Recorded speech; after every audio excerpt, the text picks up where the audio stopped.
का result number 1 पर स्वागत है। आज हम बात करने वाले हैं बौद्ध धर्म। बौद्ध धर्म से जितने भी सारे क्वेश्चन बनेंगे आज हम इस वीडियो में कवर करेंगे, क्योंकि बौद्ध धर्म एक ऐसा धर्म है जहां हर एक एग्जाम में एक आध क्वेश्चन जरूर बनते, चाहे एसएससी हो, रेलवे हो, बैंक हो, कोई भी एग्जाम हो, यहाँ से एक ना एक क्वेश्चन जरूर बनता है। तो वीडियो लास्ट तक जरूर देखना, ये वीडियो आपके लिए बहुत महत्वपूर्ण है। तो चलिए वीडियो स्टार्ट करते हैं। अब जैसे पहले धर्म के संस्थापक गौतम बुद्ध को कहा जाता है। बौद्ध धर्म का संस्थापक गौतम बुद्ध को कहा जाता है। अब गौतम बुद्ध को एशिया का ज्योतिषपुंज भी कहा जाता है और इन्हें शाक्य मुनि भी कहा जाता है। गौतम बुद्ध को एशिया का ज्योतिषपुंज कहा जाता है और इन्हें शाक्य मुनि भी कहा जाता है। अब इनका जन्म नेपाल के कपिलवस्तु में 563 ईसा पूर्व में हुआ। इनका जन्म नेपाल के कपिलवस्तु में 563 ईसा पूर्व में हुआ था। ठीक।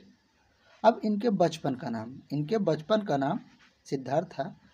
गौतम बुद्ध के बचपन का नाम सिद्धार्थ था।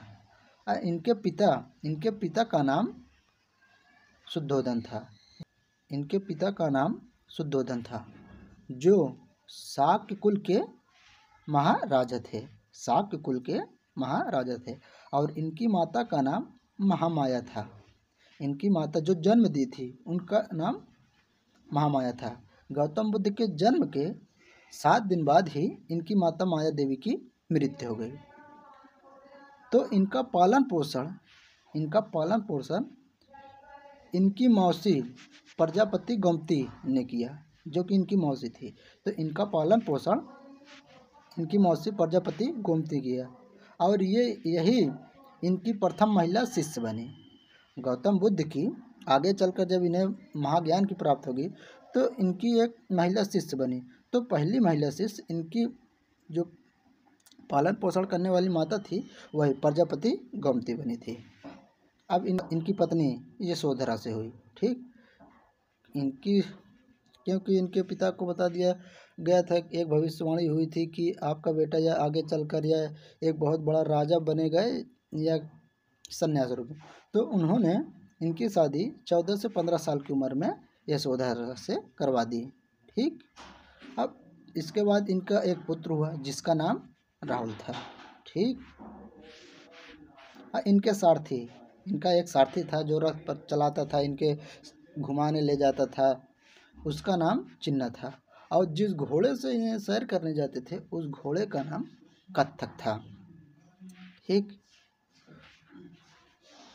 अब अगला पॉइंट, 29 वर्ष में गृह त्याग किया। गौतम बुद्ध 29 वर्ष की आयु में गृह त्याग किया, जिसे इतिहास में महाभिनिष्क्रमण के नाम से जाना जाता है। ये गृह त्याग ये हर एक एग्जाम में आता है, इसे नोट पॉइंट कर लेना। इनके गृह त्याग को महाभिनिष्क्रमण कहा जाता है। जब इन्होंने घर को त्याग किया तो आगे चलकर इन्होंने संन्यास रूप धारण किया। संन्यास अनोमा नदी के किनारे ग्रहण किया था। जो इन्होंने संन्यास ग्रहण किया वो अनोमा नदी के किनारे किया था। अब इनके जब संन्यास ग्रहण किए तो इन्हें ज्ञान कैसे होते, तो इनके गुरु अब्दुल काल जो राजगिरी में बने, इनके प्रथम गुरु अब्दुल काल जो राजगिरी में बने।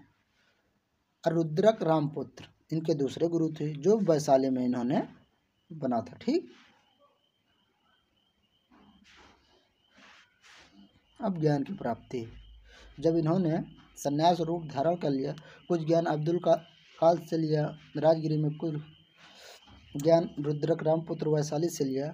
फिर आगे चलकर इन्होंने 6 वर्षों तक निरंजना नदी के किनारे पाली वृक्ष के नीचे तपस्या की, तब जाके इन्हें ज्ञान की प्राप्ति हुई।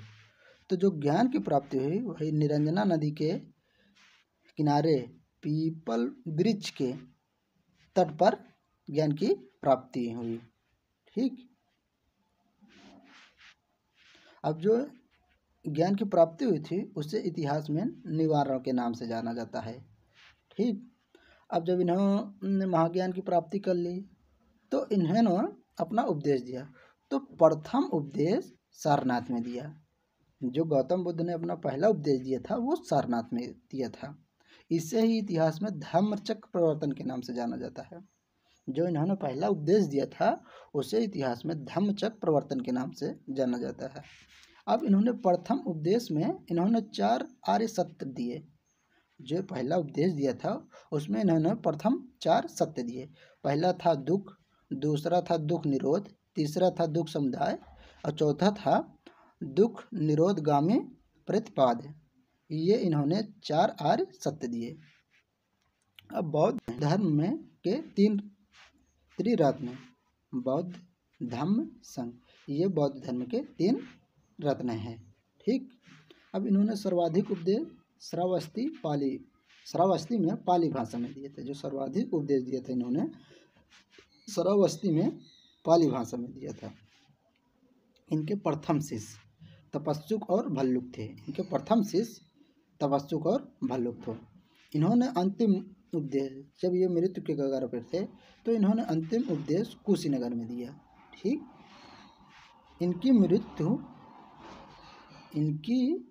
मृत्यु कुशीनगर में हुई थी। इनकी मृत्यु कुशीनगर में हुई थी। इसे ही इतिहास में महापरिनिर्वाण कहा जाता है। जो इनकी मृत्यु हुई थी उसे इतिहास में आज महापरिनिर्वाण कहा जाता है। ठीक। अब कुछ इनके समय में बौद्ध संगतियाँ हुई थी। ये 4 बौद्ध संगतियाँ हैं जो कि हर एक एग्जाम में यहाँ से एक ना एक क्वेश्चन जरूर आ जाता है, तो इसको ध्यान से पढ़ना, जरूर याद रख लेना। ठीक। अब जैसे प्रथम बौद्ध संगति 483 ईसा पूर्व राजगिरी में हुई थी। उस समय शासक अजातशत्रु था। जो पहली बौद्ध संगति हुई थी वो 483 ईसा पूर्व में राजगिरी में हुई थी। पहले नंबर स्थान याद रख लेना। और उस समय शासक अजातशत्रु था। इसमें ज़्यादा पूछता है किस स्थान पर हुई थी और शासक पूछता है, तो ये दोनों ध्यान रखना।